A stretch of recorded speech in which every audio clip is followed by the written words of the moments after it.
안녕하세요. 저는 지금 유진 성형외과에 와 있는데요. 제가 요즘 가슴 성형이랑 동안 얼굴에 관심이 많아져서 원장님께 직접 상담받으러 왔어요. 그럼 지금 궁금증을 풀어보도록 할게요.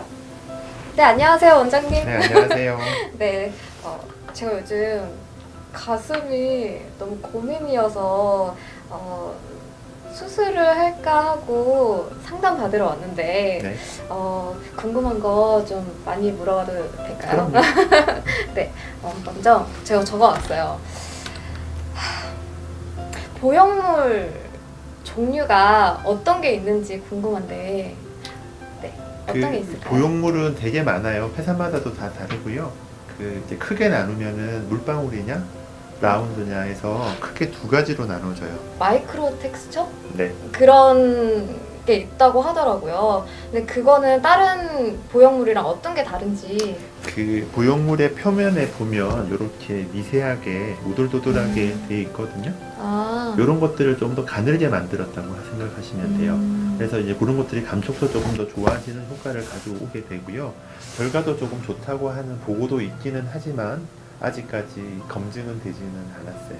누우면 보형물은 티 난다고 많이 하잖아요. 요즘 보형물들도 좀 티가 많이 나나요? 차라리 이제 그거는 그렇게 생각하시면 안 되고요. 큰 거를 넣을수록 티가 많이 날 수밖에 없고요. 네. 작은 거를 넣을수록 자기 것처럼 보일 거예요. 수술했을 때 통증이나 흉터가 어느 정도인지 혹시 말씀해 주실 수 있으실까요? 이제 그런 거는 사진 같은 걸로 좀 보여드릴 거고요. 이제 가슴은 이렇게 보시면 이제 흉터가 이제 어디로 절개하느냐에 따라서 다 다를 거예요. 그래서 제일 많이 하는 게 겨드랑이 절개. 겨드랑이를 통해서 보형물을 넣는 방법인데 이 방법은 겨드랑이 속으로 이렇게 흉터 자체가 숨으니까 되게 좋은 방법이 될 거고요. 두 번째로 많이 하는 게 가슴 밑 절개예요.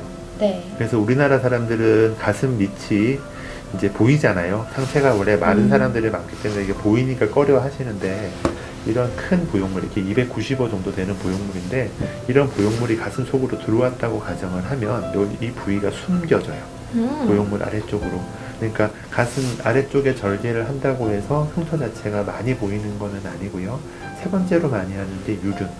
왜냐하면 유륜은 색깔이 다르기 때문에 요 사이로 절개를 하고 넣으면 흉터가 다르게 보이거든요. 그래서 여기다 숨긴다고 생각을 하시면 돼요. 유륜으로 하게 되면 좀 위험하진 않나요? 아무래도 조금 저도 썩 좋아하지 않는 거는 가슴에 있어서 제일 중요한 감각은 젖꼭지 네. 감각이거든요. 이런 감각이 조금 손상은 될 수 있어서 그리고 체질에 따라서 켈로이드가 있다든지 하는 체질들은 여기가 많이 튀어나오게 되면 이건 숨길 수가 없어요. 차라리 가슴 밑이나 겨드랑이 쪽은 뭐 팔 안 들이면 되니까 안 보이지만 이 부위는 켈로이드처럼 튀어나오기 시작하면 걷잡을 수가 없거든요. 그래서 저도 더 선호하는 거는 가슴 밑이나 겨드랑이를 조금 더 선호하는 편이에요. 아, 그러시군요.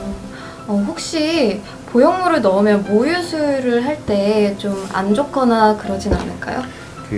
대부분은 이제 가슴이 있으면 가슴을 세로로 반으로 자르면 옆모습이 이렇게 돼요. 그래서 피부가 이렇게 있고요. 젖꼭지가 이렇게 있는 거고 요 노랗게 나온 게 지방층이에요. 하고 모유를 수유하는 조직은 유선이라고 그래서 생리할 때 가슴이 커지는 조직. 네. 요 부위를 이야기하는 거거든요. 그래서 여기는 가슴 근육, 여기는 갈비뼈가 있고 여기는 숨쉬는 폐가 들어있는 거예요. 그래서 대부분의 70-80% 이상은 이 보형물이 어디에 들어오냐면 갈비뼈하고 근육 사이에 들어오게 돼 있어요. 그러니까 여기에 들어오게 되니까 유선하고는 전혀 상관이 없고요. 근육 위에 넣는다고 가정을 하더라도 유선은 안 건드려져요. 그래서 나중에 모유 수유하는 거는 전혀 문제가 되지는 않아요. 그 근육 안쪽에 넣는 거랑 바깥쪽에 넣는 거랑 어떤 차이가 있는 거예요? 좀 마르신 분들은 깊이 숨길수록 좋으니까 아, 근육 아래쪽에 넣어야지 티가 훨씬 덜 난다고 생각하셔야 되고요. 피부가 너무 얇고 처져 보이시는 분들은 뒤쪽에 넣는 것보다는 앞쪽에 넣어서 볼륨감을 더 줘야 되기 때문에 아주 특이한 경우에는 앞쪽에 위치시키는 경우도 있어요. 근데 대부분의 80%, 90% 이상은 근육 아래쪽에 넣는 것이 대부분의 방법이에요. 그렇구나. 솔직히 비키니 입고 싶거든요. 네. 근데 지금 당장 하면 못 입잖아요. 그럼 몇 개월 전에 하는 게 제일 좋을까요? 뭐 비키니 입고 물에 들어가는 거를 가정한다고 하면 한 달 정도면 충분해요. 아, 그래요? 네, 상처가 아물고 하니까 오히려 요즘은 좀 예전하고는 개념이 많이 바뀌어서 그 다음 날부터 운동을 오히려 시켜요. 아, 운동을 해도 된다고요? 운동해도 돼요. 우리 어. 운동시키는 쪽이기 때문에 예전의 방법하고는 그러니까 그 지금까지 저한테 상담 오시는 분들이 10년 전에 아, 그런 낭설 정말. 같은 것들 때문에 되게 고민을 많이 하시는데 요즘은 개념이 많이 바뀌었고 테크닉적으로도 많이 발전했기 때문에 생각했던 것만큼 불편하지는 않아요. 많이 발전했다. 제가 알고 있던 거는 뭐 피통을 차고 막 며칠 동안 누워서 자지도 못하고 운동도 뭐 몇 달 동안 하지 말라 그러고 이렇게 알고 있었거든요. 그래서 예전에 내시경 같은 거를 써서 안을 아. 들여다보고 지혈을 하지 않을 때 이야기하는 거고요. 요즘은 피가 거의 나지 않을 정도로 정교한 수술을 하기 때문에 그 피주머니 같은 것도 찾는 경우가 되게 드물어요. 되게 좋다. 혹시 짝짝이 가슴에 따라서 보형물 사이즈를 다르게 넣을 수도 있는 건가요? 그럼요. 그 가슴이라는 게 3차원적인 구조예요. 네. 그래서 왼쪽 오른쪽이 당연히 다르고 왜냐하면 팔도 왼쪽 오른쪽이 다르고 얼굴도 다르잖아요. 그것처럼 사이즈 자체를 좀 차이가 나게 넣을 수도 있고요. 그 다음에 흉곽, 갈비뼈의 높이에 따라서 보형물의 높이가 틀려져요.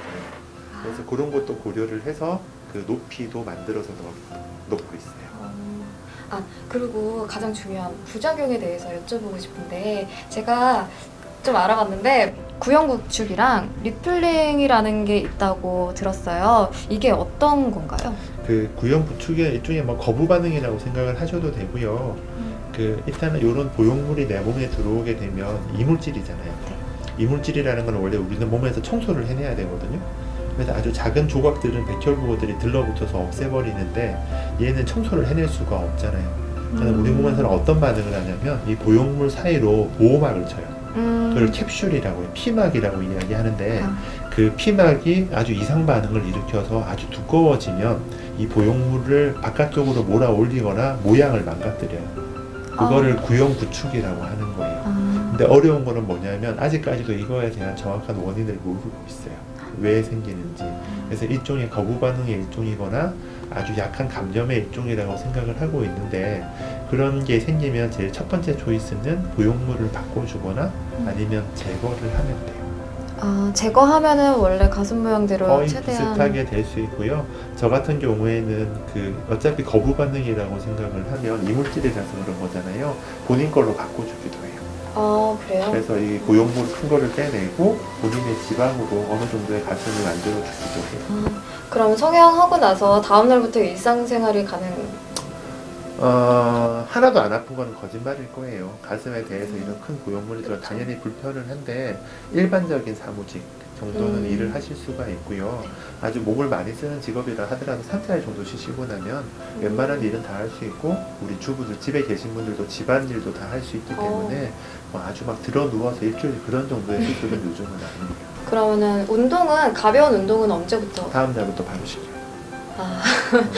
아프더라도 왜냐면은 우리 등산 많이 하고 나면 다리 뻐근하게 아프잖아요. 네. 그럴 때도 많이 움직임 회복이 빠른 것처럼 요즘은 그렇게 누워 있는 것보다는 많이 운동을 하게 되면 훨씬 더 회복이 빠르다고 생각하시면 돼요.